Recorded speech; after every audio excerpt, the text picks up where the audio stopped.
একটা পুরনো showcase reuse করে এই ক্যাবিনেটটা বানানো হয়েছে। আর ভাবলাম আজ ক্যাবিনেটটা একটু গুছিয়ে রাখি, যদিও আরও একবার পালিশ এটাকে করাতে হবে, সে এখন দেরি আছে। তাই ভাবলাম আমার ঠাকুরের বেশ কিছু জিনিস এখানে সুন্দর করে গুছিয়ে রাখি, পুজো করার সময় যাতে সব কিছু হাতের কাছে একই জায়গায় পাই। তাই সমস্ত কিছু একটা ক্যাবিনেটের মধ্যেই গুছিয়ে রেখে দিলাম। এখানে ধূপ, ধুনো, কর্পূর, সর্ষের তেল, দেশলাই, মোমবাতি এগুলো রাখলাম। আর তার নিচের রুমটাতে রাখলাম হনুমান চালিসা, সরস্বতীর পাঁচালী, মেয়েদের ব্রত কথা, গণেশ স্তোত্র এইগুলো।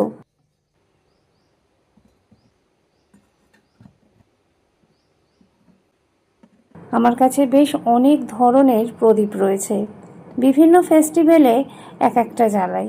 নিত্য পুজোতে বা মঙ্গলবার দিনও বেশ কয়েকটা জ্বালিয়ে থাকি, সেগুলো এক জায়গায় রাখলাম।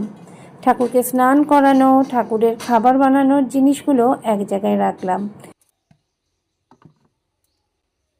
ঠাকুরকে লুচি ভোগ দেওয়ার জন্য এই চাকিটা আমি ব্যবহার করি।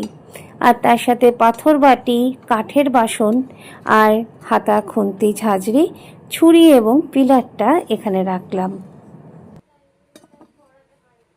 আর ঠিক তার নিচের তাকটাতে রাখলাম ঠাকুরকে ভোগ দেওয়ার গ্লাস, থালা, স্নান করানোর ঘটি।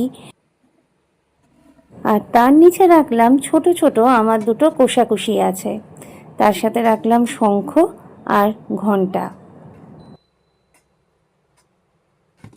এখানে পুজোর বালতিটা রাখলাম, এটা হচ্ছে বসার আসন, আর এটাতে মুকুট, হার এগুলো রয়েছে, সাথে রয়েছে সলতে। ঠাকুরের জামা রাখলাম। আর এই তাকটাতে মাটির যা আমি প্রত্যহ ব্যবহার করি সেগুলো রাখলাম। এই হামানদিস্তেটাতে আমি ধুনো গুঁড়ো করি, এটাতে গঙ্গা জল রাখি। এই সব জিনিসগুলো সবই আমি অনলাইন থেকে কিনেছি। আর এগুলো প্রদীপ এখনো যদিও ব্যবহার করিনি, এটা আমাদের চা বাগান থেকে এসেছে। ঠাকুরের জিনিস রাখার এই ক্যাবিনেটটা কেমন হয়েছে আমাকে সবাই অবশ্য জানাবেন। আজ এইটুকুই।